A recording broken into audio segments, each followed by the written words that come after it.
Now, I haven't got my secateurs to hand, but I was just walking past these lavenders at Wisley. August into September, crucial time to cut back your lavender. If you leave it too much later, you don't get the regrowth and the plants don't stay nice and clumpy and tidy. So you can see all the flowers have been on here, and you need to grab hold of the bunches of it and cut it back really just above the foliage. You can cut back a bit into the foliage if you want, and you literally grab hold of it in bundles, cut round with the secateurs, and take that away. Job done. But I just wanted to point this out. This is an important time of year, and it's a job that needs to be done in September, is cutting back your lavenders. Another time to do it is April next year, and you can be quite savage with really old ones. You can cut them back quite hard, almost not quite to the ground, but if they've gone really woody and leggy, then you can rejuvenate them next April. So this is what they should look like, nice and tidy, compact little mounds, and that's what they are before they're cut back. We're just walking down off the mound, or the mount, which used to be planted with fruit trees, and now that's got the lavender and the rosemary at Wisley. And these are the Piet Oudolf herbaceous borders as we come down towards the big glass house. Just wanted to mention some of the colour here that's still available in the middle of September, and there's still stuff still to come.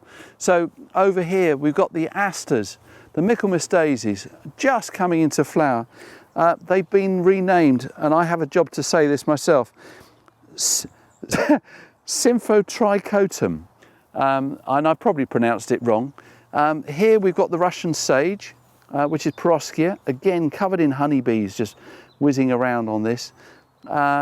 You've got the heleniums, the bright yellow.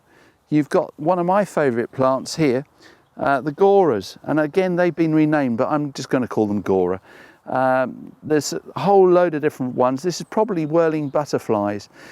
This is one of my go-to plants because it just keeps flowering right throughout the season. This planted with some blue salvias, blue and white and a little bit of yellow, works so well together. Here's some salvia, but this one's finished flowering. Another plant which I can't see here, which I use, is Agastache blue boa, which works very well, and the oreganums. There's one called Rossenkuppel and Herrenhausen, two Dutch German varieties, and also from Holland, that just keep flowering, and the bees and the butterflies love them.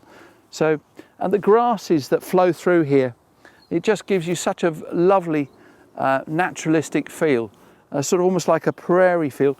And the mauve just down the slope here is Joe Pye weed. The Latin name for that is Eupatorium. Gets very tall, but this is, if you can just hear it, if you could hear it, I was close enough to them, you'd hear the amount of bees that are buzzing in amongst all this late summer flowering herbaceous. A joy.